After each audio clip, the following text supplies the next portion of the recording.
वरी कर कटावरी ठेवुनिया तुळसी हार गळा कासे पितांबर आवडे निरंतर हेची ध्यान मकर कुंडले तळपती श्रवणी मकर कुंडले तळपती श्रवणी कंठी कौस्तुभमणी विराजित तुळसी हार गळा कासे पितांबर आवडे निरंतर हेची ध्यान तुका म्हणे माझे हेची सर्व सुख तुका म्हणे माझे हेची सर्व सुख पाहीन श्रीमुख आवडीने तुळसी हार गळा कासे पितांबर आवडी निरंतर हेची ध्यान व्यवस्थित करून एक बंद करून टाकावा एक वर्ष तरी माईक वाजवायला काढून द्या ध्यान बोलवा ते ध्यान हां ठीक आहे विठ्ठल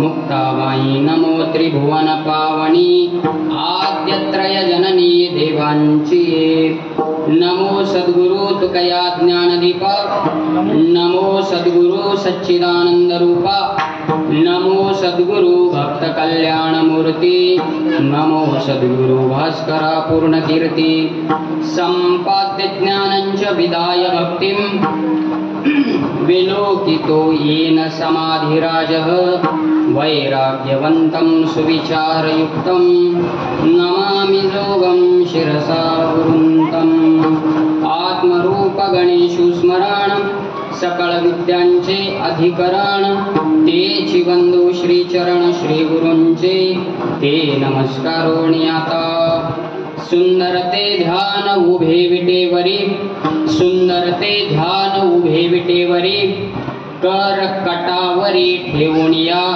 तुळसी हार गळा कासे पितांबर आवडी निरंतर हेची ध्यान प्रस्तुत भगवत चिंतन सेवेकरता घेतलेला अभंग हा आपणा सर्वांचे सुपरिचित वैराग्य रागरसिक जगद्गुरु श्रीमंत श्री तुकाराम महाराज यांच्या अभंग गाथेतील प्रथम क्रमांकाचा हा अभंग असून या अभंगाच्या माध्यमातून जगद्गुरु श्री तुकोबाराय भगवान परमात्म्याची असणारी आवड आणि त्या आवडी पाठीमागे असणारं कारण या अभंगाच्या माध्यमातून तुकोबाराय व्यक्त करत आहेत. विठ्ठल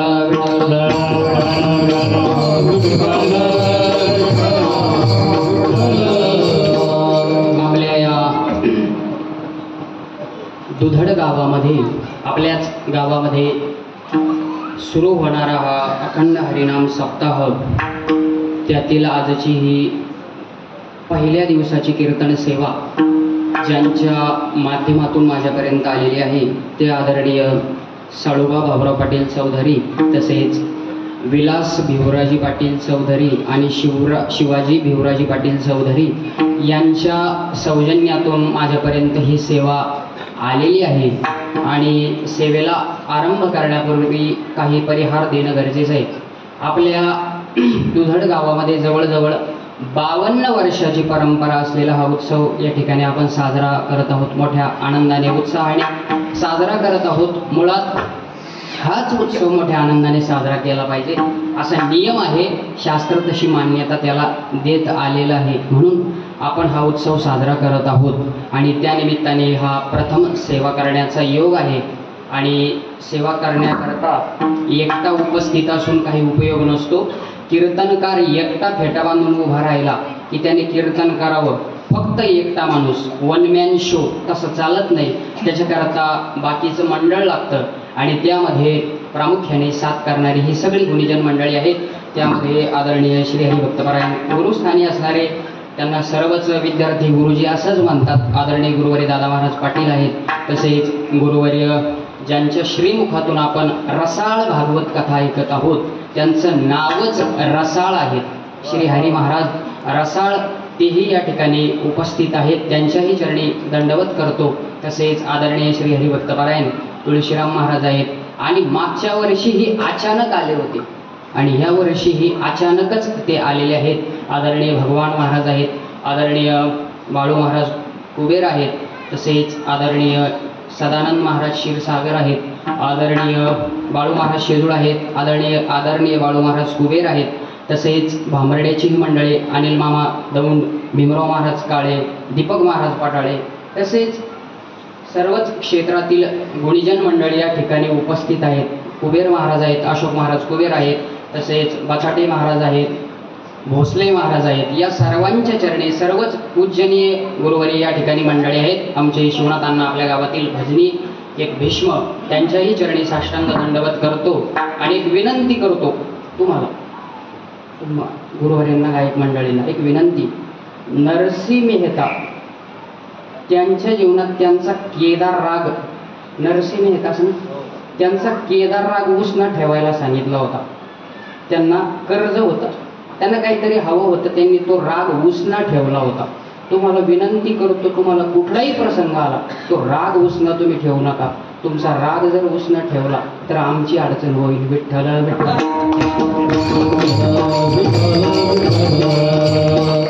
तसेच आपल्या वारकरी संप्रदायातील महाराज मंडळी, ज्यांच्या तावडीतून सुटलाच नाही असा एकही महाराज नाही. आला म्हणजे तो महाराज त्यांच्याजवळ जातोच, त्यांच्यासोबत त्यांच्या घरी भेटल्याशिवाय त्यांना जात नाही, असे आदरणीय आमच्या अशोकांना प्रेममूर्ती त्यांना आम्ही म्हणत राहतो.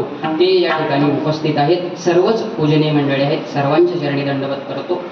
मुळात महाराज आमच्या गावाला 52 वर्ष झाले सप्ताह करून. 50वं वर्ष झालं आणि 50वं वर्ष झाल्यानंतर आमच्या गावात वेगळीच भरभराटी दिसायला लागली. पहिली गोष्ट, आत्ताच्या अगदी जवळच्या त्यातलं उदाहरण पाहायचं झालं तर राष्ट्रसंत गाडगे बाबा यांच्या अंतर्गत असणारा राष्ट्रसंत तुकडोजी बाबा हा द्वितीय क्रमांकाचा पुरस्कार तो दंड भेटला. आणि पुरस्कार फक्त असा कोणीही देतं विनाकारण असं नाही. त्याच्याकरता काही योजना राबवल्या जातात. त्या योजना ज्यांच्या मार्फत आपल्यापर्यंत दुधडपर्यंत येतात, तसे ग्रामसेवकही आपल्या गावाला लाभलेले आहेत. संतोष साहेब मरमट साहेब, तसेच आमचे ग्रामपंचायतचे सर्व सरपंच बाबासाहेब पाटील असतील, सर्वच सदस्य त्यांचे सुदाम मामा आहेत, प्रभाकर काकडे सर आहेत. हे सगळे त्यांचा जो सहकारी वर्ग आहे, सदस्य कमिटी त्यांची, त्यांच्या मार्फत ही योजना आपल्यापर्यंत येते. आणि त्यांनी तिला एक इतकं आगळं रूप दिलं की त्या योजनेमुळे, त्यांनी राबवलेल्या त्या सुविधांमुळे जवळजवळ हा दुसरा पुरस्कार गावाला भेटलेला. दुसरा म्हणजे पहिला एकदा भेटला होता आणि हा दुसरा द्वितीय क्रमांकाचा आहे. हा एक भाग. आणि दुसरी गोष्ट, पूर्ण दुष्काळाच्या काळामध्ये पाठीमागे याच उन्हाळ्यामध्ये आमचं गाव कोरडं नव्हतं, संपूर्ण गाव कोरडं नव्हतं. जवळजवळ पंचक्रोशीतील मंडळी या ठिकाणी पाण्याला येत होते, पिण्याच्या पाण्याला. तरी सुद्धा पाण्याचा साठा संपला नाही. आताही तीच परिस्थिती. कारण का? माणसं तशी. विठ्ठल विठ्ठल.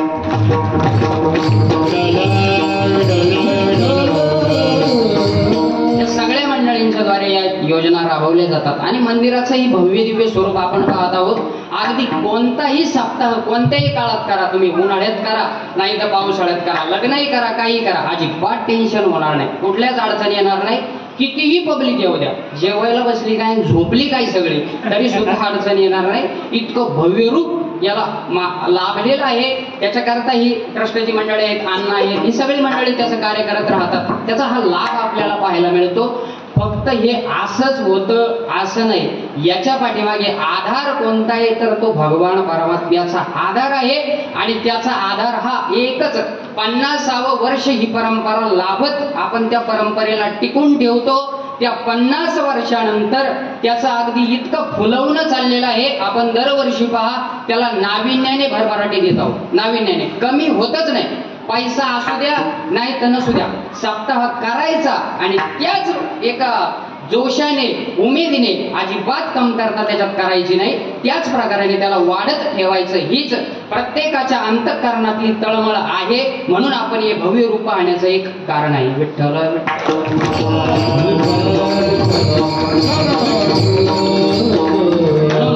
हा उत्सव मोठ्या आनंदाने आपण करत आहोत आणि त्यातील ही आजची पहिल्या दिवसाची सेवा माझ्याकडे ठेवलेली आहे. मुळात राखीवच बरा होतो, मुळात राखीव ठेवलं होतं तेच बरं होतं, उभा केलंय बरं. त्याच्यात आरंभच मला करायचं सांगितलंय. आपण नारळ जसं फोडतो त्या माणसावर सगळी जबाबदारी असते. नारळ फोडणाऱ्यावर जबाबदारी असते. एखाद्याचं दुकान एखाद्याला उघडायचं आणि त्याने नारळ फोडायला एखाद्याला सांगितलं तुमच्या हस्ते दुकानाचं उद्घाटन आहे, आणि त्याने नारळ फोडून दुसऱ्याच दिवशी दुकानात चोरी झाली, असं होऊ शकतं. पण एक गोष्ट डोळ्यासमोर ठेवतो, इथं तसं होणार नाही. या बाबतीत तरी तसं होणार नाही. का? कीर्तन हे साधन देवाचं आहे आणि पारमार्थामध्ये केलेली कोणतीही वाटचाल ती वाया जात नाही. लक्षात ठेवा, परमार्थात तुम्ही कोणतीही क्रिया करा, परमार्थात कोणतीही क्रिया करा ती वाया जात नाही, ती सोबत येते. आणि संसारातली एकही गोष्ट सोबत येत नाही, संसारातली एकही गोष्ट सोबत येत नाही. त्यामुळे इथं केलेली आपण कोणतीही क्रिया आरंभ करतोय, थोडंफार का होईना एकदा देवाचं नाव येईल, मला जास्त येणार नाही, एकदा का होईना देवाचं नाव येईल, पण ते एक नाव घेतलेलं अनंत फलदायी ठरेल. त्यामुळे आपण तो सेवा करण्याचा एक प्रामाणिक प्रयत्न करायचा आहे. पण एक थोडीशी प्रार्थना करतो की आपण मला तसा आशीर्वाद द्यावा, हीच नम्र विनंती करतो आणि सेवेला प्रारंभ.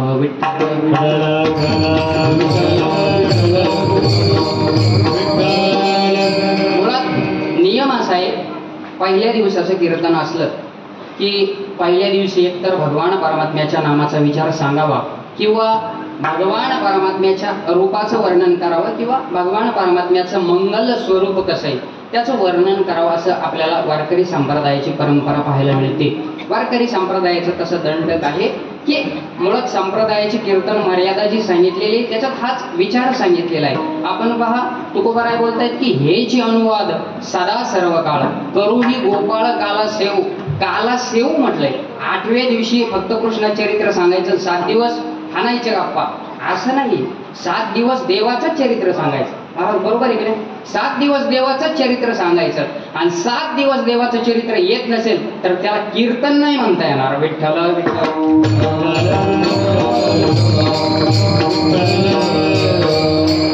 तुकोबारायांचा शब्द आहे, मी मनाने बोलत नाही. तुकोबाराय बोलतात ह्याची अनुवाद सदा, सदा म्हटलंय आणि सर्व काळ. तुकोबाराय नाही म्हटले याचे अनुवाद काल्याच्या दिवशी, असं नाही म्हटले, सदा म्हटले आणि सर्व काळ म्हटले. त्यामुळे तुकोबारायांचा तसा आदेश आहे, आणि आपण जर स्वतःला तुकोबारायांचं पाईक समजत आहोत तर त्या वचनाचा स्वीकार करणं किंवा त्या वचनाचा आदर करणं हे आपलं आद्य कर्तव्य आहे, आणि त्यानुसारच आपण ती परंपरा जोपासली पाहिजे.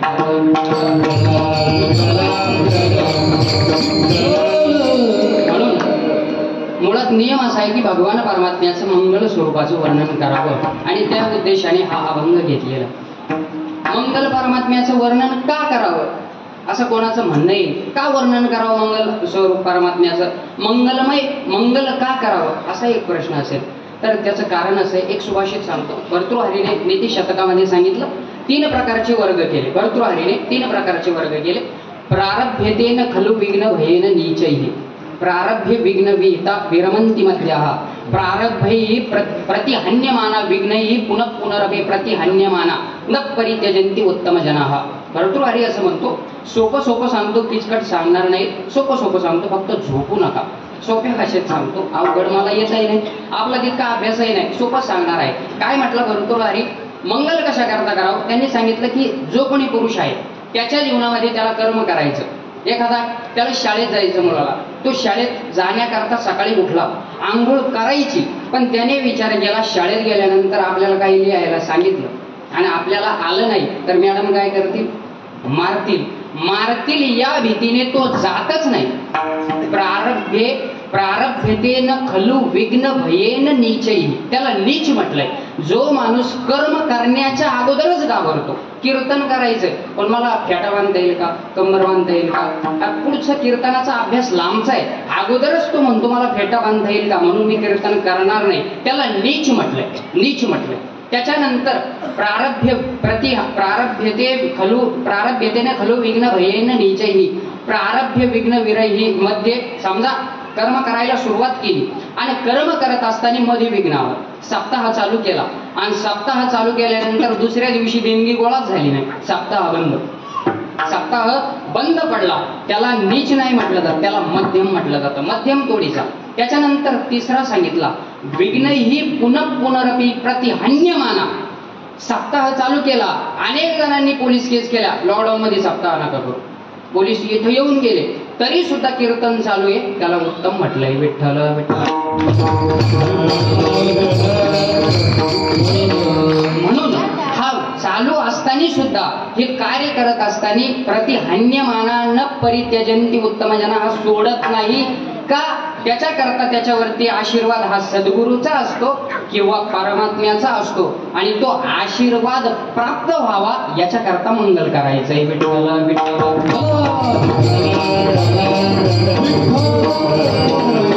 म्हणून मंगल करायचं. एका वात्सायनाने कामसूत्रामध्ये उदाहरण दिलं की एखादा शेती करायला सुरुवात झाली आणि तो म्हणू लागला मला बीज पेरायचंच नाही, बीज पेरायचं नाही. म्हटले का बरं? म्हणे बीज पेरल्यानंतर ती उगेल आणि उगल्यानंतर चिमणे येतील आणि ते खाऊन घेतील, म्हणून मी बीज पेरणारच नाही. त्याला नीच म्हटलं, त्याला नीच म्हटलंय. म्हणून आपण त्या प्रकारचे नाही, 52 वर्ष झाली तरी करायचा सप्ताह, अजिबात थांबायचं नाही. होऊ द्या पंक्ती किती होऊ द्या, दिवसभर चालू द्या, अजिबात थांबायचं नाही, त्याच जोशाने करायचा. यालाच म्हटलं जातं उत्तम जना. विठ्ठल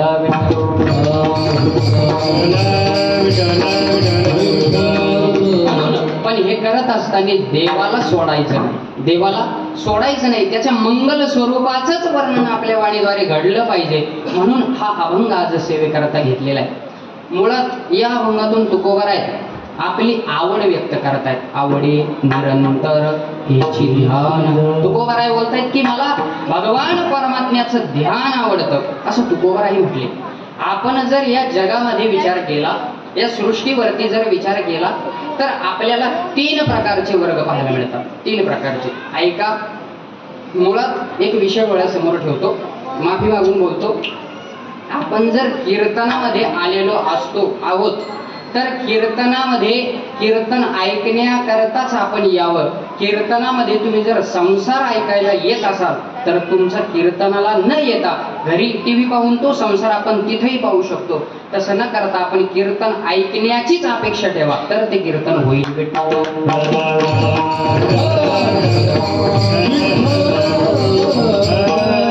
म्हणून 3 प्रकारचे वर्ग पाहायला मिळतात. एक पहिला वर्ग जर पाहू गेलो तर तुमचा आमचा वर्ग आहे.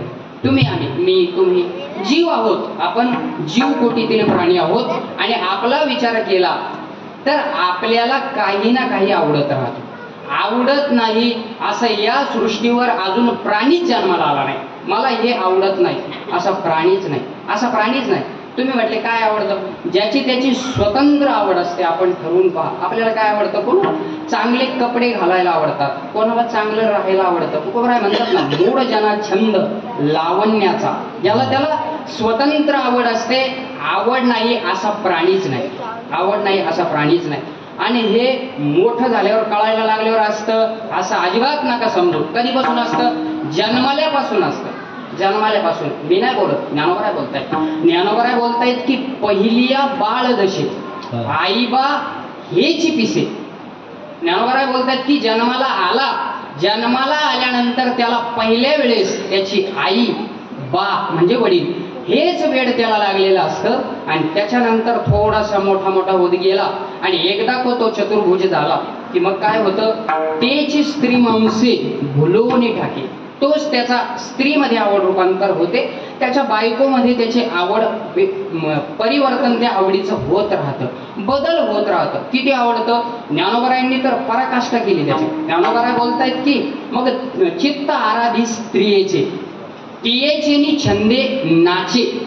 माकड गारोडी याचे जैसे होय. ज्ञानोबा बोलतायत की त्याचं लग्न झाल्यानंतर तो बायकोमध्ये इतकं ऐकायला लागतो की जसं म्हणेल तसं नाचतो. कसं? माकडासारखं. ज्ञानोबा बोलतायत माकड गारोडी याचे जैसे होय. माकडाप्रमाणे नाचतो. ती म्हटली उठ, उठला, बैस, बसला, जा, निघाला. असं त्या माकडाप्रमाणे त्याच्या आवडीत बदल होत राहतो, तिचं ऐकत राहतो. कारण का? आवड आहे. विठ्ठल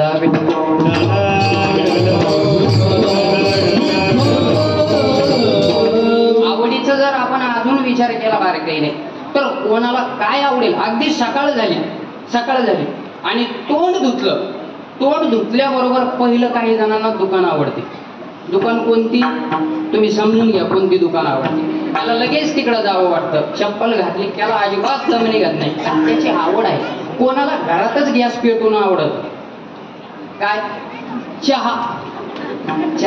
कोणाला घरातच चहा आवडतो, काहीला फिक्का आवडतो, कोणाला गोड, कोणाला आल्याचा, कोणाला गेल्याचा, कसाही आवडत. त्याचं काही सांगता येत नाही.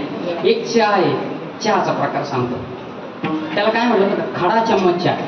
खडा चम्मच चहा म्हणजे काय? काही जणांना इतका गोड चहा आवडतो, इतका गोड की त्याच्यात खडा चम्मच म्हणजे काय? साखर टाकायची चहामध्ये आणि साखर टाकल्यानंतर चमचा ठेवला की तो खाली नाही पडत, उभा राहतो. खडा चम्मच. विठ्ठल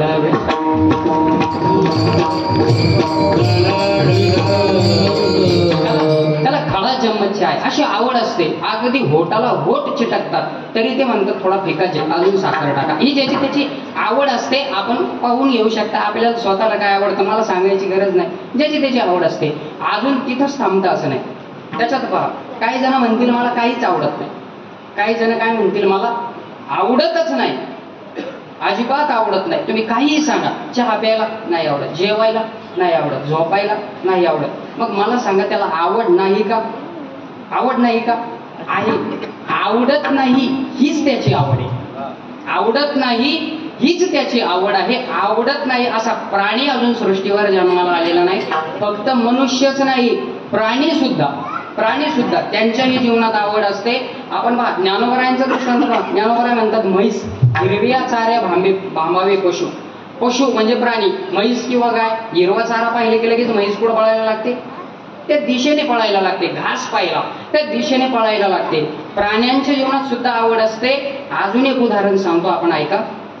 कुत्रा नावाचा प्राणी. कुत्रा माहिती सर्वांना, नव्याने सांगायची गरज नाही. कुत्र्याच्या ठिकाणी सुद्धा आवड असते की नाही? कुत्र्याच्या ठिकाणी सुद्धा आवड असते की नाही? कशाची आवड असते? कशाची? भुंकायची. सतत भुंकायची आवड असते.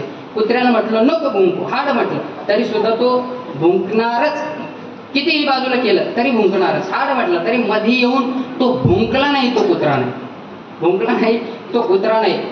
स्वामी राजेश्वरानंदजींनी उदाहरण दिलं, खूप गोड उदाहरण देतात. काय झालं म्हटलं, एक विमानतळ होतं आणि विमानतळावरून बाहेर अमेरिकेवरनं कुत्रा आला विमानतळावर. आता आपल्या काय म्हणतो, आपल्या परिवारातील माणूस आला की आपण त्याला घेण्याकरता गाडी घेऊन तिथं जात राहतो. कुत्रा बाहेरून आलाय, अमेरिकेतनं आला. ही त्याच्या जातीतील मंडळी कुत्री बाकीची होती, त्याच्या परिसरातील जी होती ती मंडळी त्याला हार वगैरे फुलं फटाके बिटाके घेऊन कुठे गेली?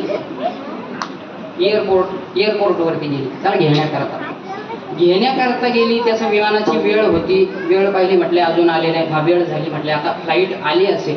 आणि विमान उतरलं. तो त्या विमानातून बाहेर आला. कुत्र्याबद्दल बोलतो.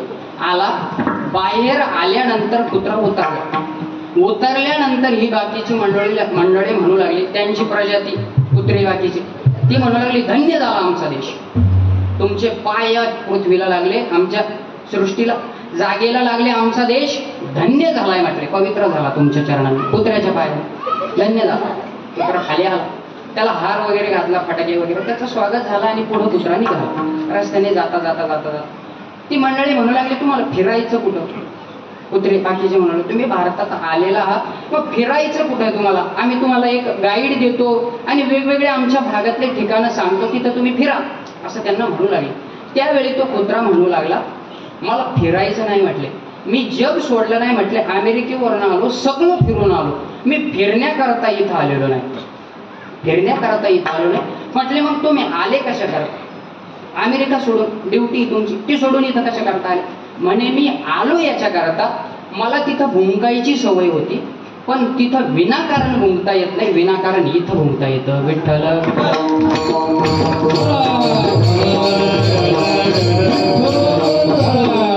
म्हणून भुंकण्याकरता मी या ठिकाणी आलेलो आहे. मला तिथं भुंकायला सवड नाही, भुंकूच देत नाही. भुंकायला लागलं की लगेच बंद करतात. ते भुंकण्याकरता मी इथं आलो. ही कुत्र्याची आवड आहे भुंकण्याची, ज्याची त्याची स्वतंत्र आवड आहे. रामायणातील सुंदर प्रसंग पाहून घ्या. ज्यावेळी सीता माता दोन्ही सैन्यांच्या मधून आली, रावणाने सीता मातेला, रावण मारला गेला आणि रावण मारल्यानंतर सीता माता लक्ष्मणजींकडे अर्थात रामप्रभूंकडे येऊ लागली. तिला एका पालखीत आणलं. सीता मातेला पालखीत आणल्यानंतर ही बाकीची वानर मंडळी होते, ती मंडळी म्हणू लागली जिच्या करता आपण समुद्र ओलांडून इथं आलो, दगड आथरत आथरत इथपर्यंत आलो, दगडाचा पूल केला, सेतू केला आणि ते सीता मातेला आणण्याकरता इथं आलो. कुठं लंकेत दुसरं काही त्यांना राज्य जिंकायचं होतं का? नव्हतं. सीता मातेला परत न्यायचं होतं, याच्या करताच ते तिथं आले होते. तेवढ्या करता आलो. म्हटले ती सीता माता किती सुंदर आहे, तिला पाहायला पाहिजे. या हिशोबाने ती मंडळी तिथं आली आणि आल्यानंतर त्याच्यातला एक माकड उठला. तो म्हटला मला सीता मातेला पाहायचं आणि मी पाहणारच आहे. म्हटलं आता कोणत्याही परिस्थितीमध्ये सीता मातेला पाहिल्याशिवाय मी जाणार नाही. त्याने उडी मारली आणि उडी मारून ती जी पालखी होती तिचा पडदा उघडला गडबडी वानराने. पडदा उघडल्यानंतर आतमध्ये पाहिलं, सीता माता त्याला दिसली आणि दिसल्यानंतर त्याचं तोंड बारीक झालं. तोंड बारीक झालं आणि तो परत आला. ही वानर मंडळी म्हटले काय रे काय झालं? लक्ष्मणजी त्यांच्या पाठीमागे उभे. ते म्हणू लागले झालंय काय? तो म्हटला त्यांच्या कानात चुळबुळ चालू झाली, कानात एक एक जण बोलू लागलं. वानर मंडळी त्यांच्या कानात हे असत, त्यांच्या चालल्या चर्चा. लक्ष्मणजी म्हटले मी बराच वेळ झाला तुम्हाला पाहतो, तू सीतेला पाहून आला तेव्हापासून तू इतरांच्या कानात काहीतरी कुजबूज चाललेली, काय कारण आहे? म्हटले का बोलताय?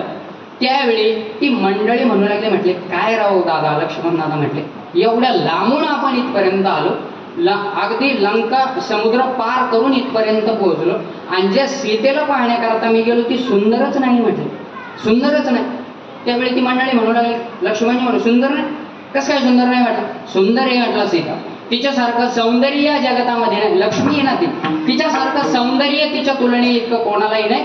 तू कस काय म्हणतो? म्हटलं ती सुंदर आहे. माकडं म्हणू लागले महाराज तुम्ही नीट पहा, जर ती सुंदर असती तर त्या सीतेला एवढं तरी शेपूट असतं, सीतेला एवढं तरी शेपूट असतं. म्हणजे वानराची आवड कशात आहे? शेपटात आहे, शेपटात. म्हणून आवड नाही असा प्राणीच नाही. विठ्ठल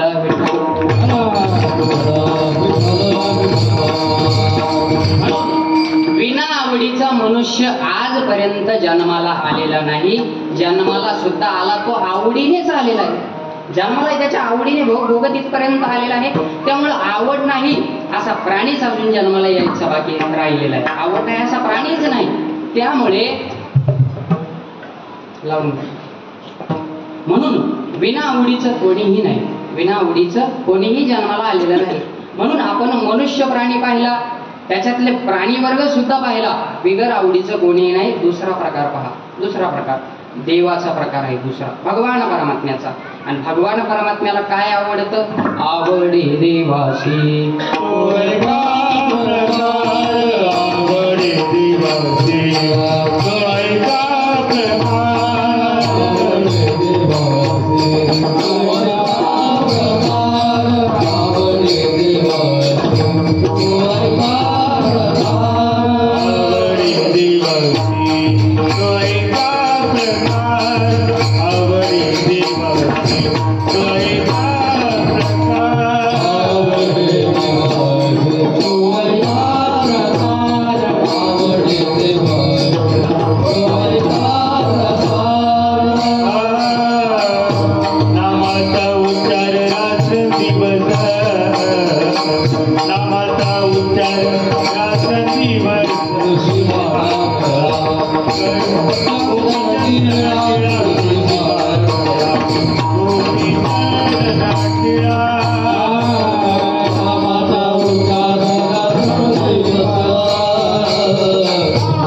आवड आहे. काय आवड आहे? आवडे दिवसी तो ऐका प्रकार नामाचा उच्चार रात्रंदिन जवळजवळ सगळी आवड भगवान परमात्म्याविषयी या अभंगामध्ये सांगितलेली आहे. मुळात भगवान परमात्मा सृष्टीवर येतो तो त्याच्या आवडीने येतो. एकलेन कंठीची म्हणून एकट्याला त्याला करमत नव्हतं. त्याला आवडत कुठं होतं? सृष्टीवर आवडत होतं, पृथ्वीवर आवडत होतं. म्हणून भगवान परमात्मा इथं येतो तो आवडीने येतो, अन्यथा त्याला येण्याची गरज नाही. अजून काय आवडतं भगवान परमात्म्याला? तुकोबारायांनी सुद्धा सांगितलं की भक्ता होणी देवा आवडते काही त्रिभुवनी नाही आन तुझे. भक्त सुद्धा भगवान परमात्म्याला आवडत असतात. स्वतः भगवान परमात्म्याने भागवतात म्हटलंय की न तथा मे प्रियतम आत्मयोनिर न शंकर न च संकर्षणो न श्रीर नैवात्माचे यथा भगवान. भगवान परमात्मा म्हणतो की मला प्रियतम कोण आहे? भक्त हे प्रियतम आहे. भगवान परमात्म्याला भक्त आवडतात. दुसरी गोष्ट त्याचं नामचिंतन आवडतं. म्हणून भगवान परमात्म्याच्या ठिकाणी सुद्धा आपल्याला आवड पाहायला मिळते.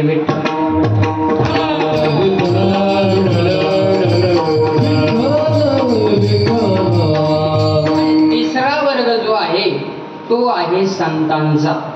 संत महात्मे अर्थात तुकोबाराय धरा, ज्ञानोबाराय धरा, नामदेव महाराज धरा, सर्वांच्या ठिकाणी आवड आहे. सर्वांच्या ठिकाणी. तुकोबारायांच्या बाबतीत बोलायचं झालं तर आवडे निरंतर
जीवीची या जीवा प्रेम तुझं वाचून केशवा आणून आवडे. दुसरं आम्हाला काहीच आवडत नाही, काहीच आवडत नाही. अनु हा शब्द फार ज्ञानोबारायांनी जाणून घेतलाय. अनु हा शब्द ज्ञानोबारायांनी सहज वापरला. असा कोणताच ज्ञानोबारायांच्या तावडीतला शब्द नाही. ज्ञानोबारा एक एक शब्द वापरतायत ते तोलून मोलून वापरतायत. अनु हा शब्द का घेतलाय याचा विचार करा. अनु कशाला म्हटलं जातं? अणू कोणाचं नाव म्हणत नाही मी. अणू हा शब्द काय, अणू शब्दाचा अर्थ आहे. आपण पहा, घर आहे आपलं घर, आणि त्या घराला पत्राला छिद्र पडलेले असतात. ज्यावेळी ऊन पडतं, ऊन पडल्यानंतर त्या छिद्रातून आपल्याला बाहेर प्रकाशाद्वारे काय दिसतं, धुलीकण दिसतात. धुलीकण विज्ञानात आपण पाहतो, त्याला अणू म्हटलं जातं, पण त्याला सुद्धा अणू म्हटलं जात नाही. अणू कशाला म्हणायचं, ते जे दिसणारा कण आहे, ते जे दिसणारा कण आहे तो कण घ्यायचा, तो कण हातात धरायचा. दिसणारे जे कण आहेत ते आपल्या हातात घ्यायचा आणि त्याला म्हटलं जातं द्वेणुक किंवा त्रेणुक त्याला. आणि तो घेतलेला कण त्याला कुऱ्हाडीने 6 तुकडे करायचे. बारीक कण त्याचे किती तुकडे करायचे, 6. आणि त्याचा जो 6वा भाग आहे त्याला म्हटलं जातं अणू. विठ्ठल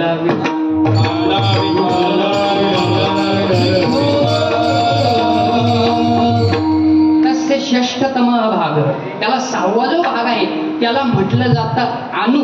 आणि अणू म्हणजे काय, ज्ञानोबराय बोलतात अणू नावडे. अणू म्हणजे त्या 6वा जो भाग आहे त्याच्या इतकं सुद्धा इतर आम्हाला काही आवडत नाही. त्या अणू इतकं सुद्धा काही आवडत नाही. अणू म्हणजे तो दिसणारा कण, त्याचा 6वा भाग, आणि त्याच्या इतकं सुद्धा आमच्या जीवनात काही आवडत नाही. तुझं वाचुनी केशवा अणू नावडे, बहु आवडसे जीवापासून या आवडे निरंतर हेची ध्यान.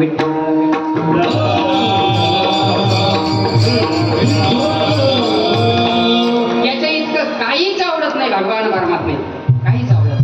तुम्ही म्हणाल महाराज कसं म्हणता, तुम्ही कसं शक्य आहे, भगवान परमात्मे इतकं काहीच आवडत नाही, कसं शक्य आहे. त्यांची पत्नी त्यांना आवडत नव्हती.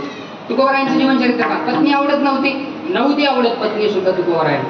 पहा प्रसंग, तुकोबारायांची पत्नी मरण पावलेली तरी सुद्धा तुकोबारायांची काय भाषा आहे, बरे या दुष्काळे पीडा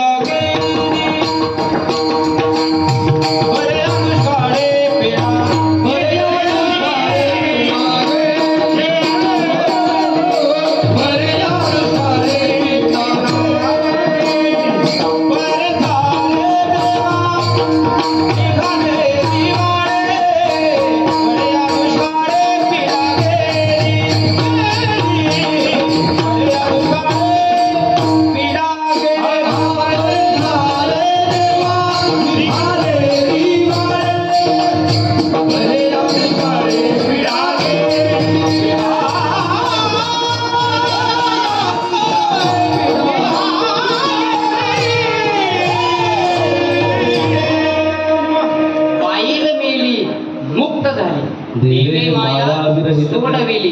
देवे माया सोडविली, पोर मेले बरे झाले, देवे माये विरहित केले, बरे या दुष्काळे पीडा नेली. म्हणजे दुष्काळात जे द्रव्य स्त्री एक अन्न करिता मेली त्याच्याविषयी. म्हणून बायको मेली तरी सुद्धा तुकोबारायांच्या ठिकाणी आवड नव्हती का. तुकोबारा बोलतायत बाईल मेली मुक्त झाली, गेली, काय करायचं. आवड स्त्री विषयी नाही, स्वतःच्याच नाही तर दुसऱ्याची सुद्धा नाही. आपण पहा, आपल्याला आदर्श घेण्यासारखं आहे सध्याच्या काळामध्ये. तुकोबारायांच्या जीवनामध्ये भंडाऱ्या डोंगरावर स्वतः स्त्री होऊन आली होती तरी सुद्धा तुकोबारायांची भाषा आहे की पराविया नारी रखुमाई समान गेले हे नेमून ठाईची.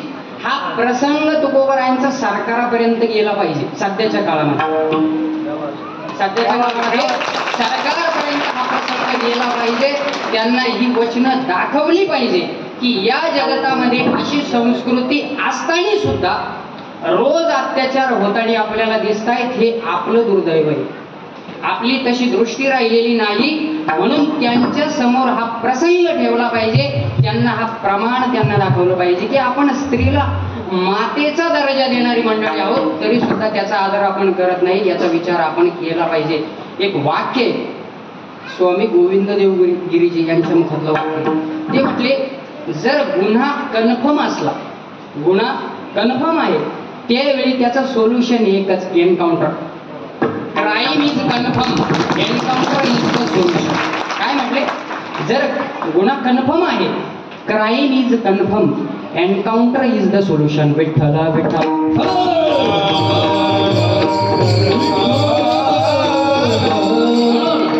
संतांच्या ठिकाणी स्त्रीची सुद्धा आवड नव्हती. एक दुसरी आवड पहा.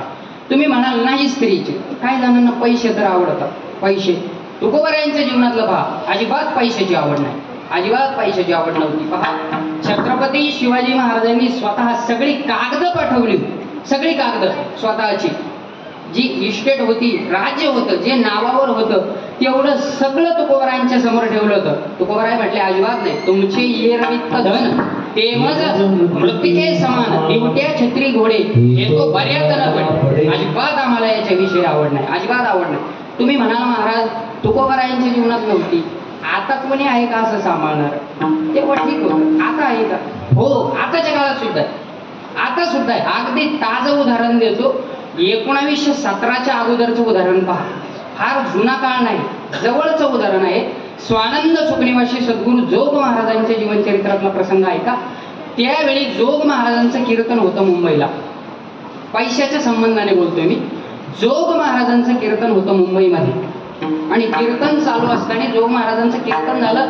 सगळ्यांना जोग महाराजांचं कीर्तन आवडलं, सगळ्यांना आवडलं. आणि कीर्तन झाल्यानंतर ज्यावेळी नारळ देण्याची वेळ येते त्यावेळी एक महिला त्या ठिकाणी आली, माता माऊली होती, ती आली. आणि आल्यानंतर त्या महिलेने काय केलं, आपली जी बॅग होती ती उघडली आणि उघडल्यानंतर त्या बॅगेमधून 1,00,000 रुपये त्यावेळेचे काढले होते. 1917च्या काळातली गोष्ट आहे. 1,00,000 रुपये त्यावेळी त्या महिलेने काढले होते. जोग महाराजांसमोर ते 1,00,000 रुपये त्यावेळी ठेवले पायाजवळ आणि सांगितलं, महाराज मी तुम्हाला काहीतरी देऊ इच्छिते. महाराज म्हटले, मला सगळं भेटलेलं, भगवान परमात्म्याने सगळं मला दिलेलं आहे, तुझं मला याच्यातलं काहीच नको. त्यावेळी ती महिला म्हणू लागली, महाराज मी दुसरं काही देत नाही, काही खायला देत नाही, लाडू काही देत नाही, मी पैसे देते. म्हटले पैसे? म्हणे किती? तिला म्हटलं आता महाराज पैसे देणार. म्हटल्यानंतर महाराज म्हणणार ती काय द्यायचे? त्यावेळी ती महिला म्हणू लागली, 1,00,000 रुपये तुम्हाला मी आत्ता देते, या काळामध्ये तुम्ही ते घ्या.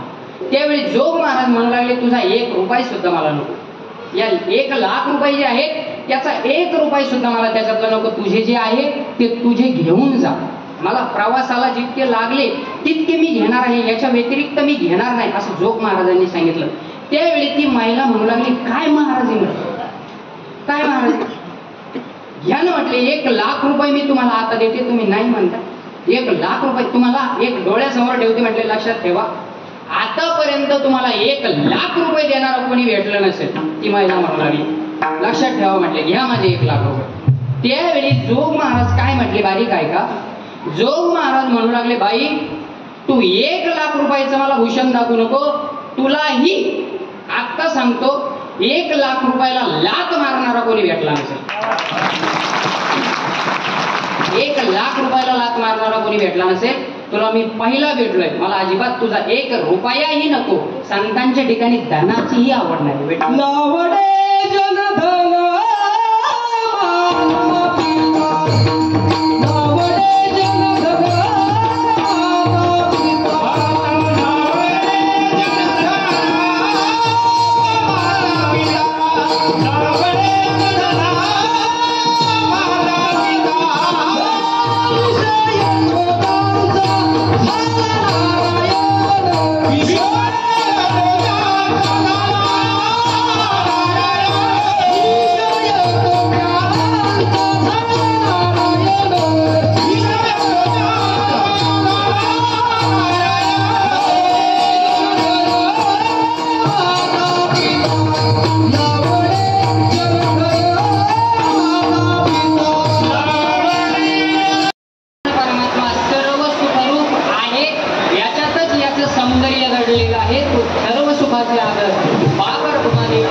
सुंदरतेचाच विचार मांडलेला आहे आणि आपण त्या सुंदरतेचा विचार करत अगदी शेवटपर्यंत पोहोचलेलो आहोत.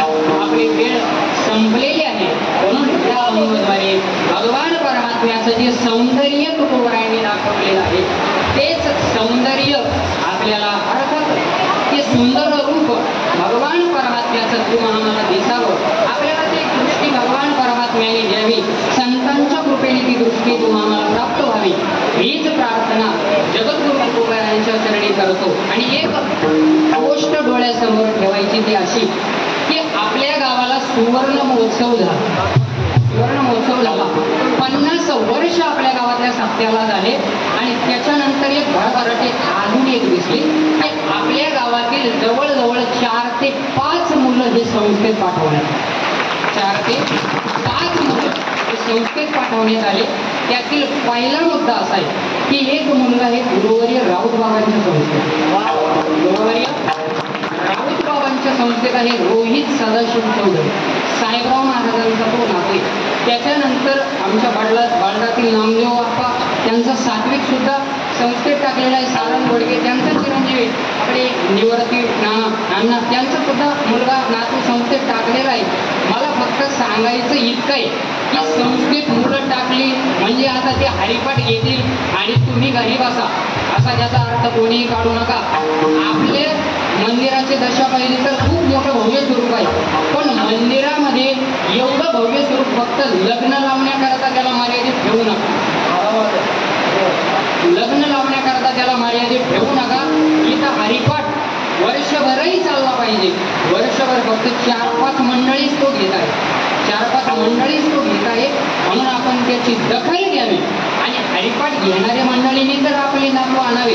पण घरातील जे घरी थांबले त्यांनी सुद्धा आपले मुलं हरिपाठाला पाठवण्याचा प्रयत्न करा. त्यांना शिकवण्याचा प्रयत्न आम्ही करतो. त्यांना गीतेची श्लोक या गोष्टी आपण द्या ना. आपल्या धर्माचं शिक्षण हे आपण दिलं पाहिजे. इतर धर्मामध्ये त्यांच्या मुलांना त्यांच्या धर्माचं शिक्षण द्यायला हयगय करत नाही. तुम्ही आम्ही का हयगय करतो? इंग्लिश शाळेमध्ये तुम्ही पाठवता त्याच्याबद्दल माझा विरोध नाही. पण त्यांच्या हातात गीता द्या ना तुम्ही. ज्ञानेश्वरी कोणी लिहिली हे मुलांना आज माहिती नाही. हे त्यांचं दुर्दैव नाही, आपलं दुर्दैव आहे. आपलं दुर्दैव त्यांच्या समोर ते ठेवा. ते जर ठेवलं तर सप्त्याची सफलता आहे, अन्यथा नाही. तुम्ही 50 वर्षही सप्ते केले आणि 52वं वर्ष असलं आणि गावात सप्ताह झाल्यानंतर जर कोणी माळकरी होत नसेल तर त्या सप्त्याची सफलता ठरली जात नाही. तो सप्ताह फेल गेला. माझा राग येईल कोणाला त्याच्याबद्दल दुमत नाही. पण सत्यता मांडणं हे आपलं कर्तव्य. तुकोबारायांची भाषा आहे की सत्य बोलावं माणसाने, येवो तर रागे येऊ ती. म्हणून सत्य डोळ्यासमोर ठेवणं आपलं कर्तव्य. हे गावातला नागरिक आहे, माझं मांडण्याचं कर्तव्य. आपण जवळजवळ 15, 17, 18 लाख रुपये खर्च करतो सप्त्यामध्ये. पण हरिपाठाला जर मुलगा तयार होत नसेल तर आपले 18 लाख फेल गेले असं समजून चला. म्हणून तो विचार डोळ्यासमोर ठेवा हीच प्रार्थना करतो आणि संतांच्या चरणी एकच करुणा भागतो की अशी दृष्टी आम्हालाही द्यावी की भगवान परमात्म्याचं रूप आम्हाला दिसावं. हीच प्रार्थना करतो. सेवेला विराम देतो. त्याच्यामध्ये अवकाश आनंदाचं चिंतन करण्याचा प्रयत्न केला. ते माझ्या बुद्धीचं नसून माझ्या गुरुवाऱ्यांचं आहे. माझे गुरुवारे परम श्रद्धेय पांडुरंग बाबा फुले अध्यक्ष गाथा मंदिर विभू या ठिकाणी संत श्री तुकोबाराय गुरुकुलामध्ये जो विचार मी शिकलो तोच मांडण्याचा मी प्रामाणिक प्रयत्न केला. यथार्थ असेल तर आपल्या जीवनात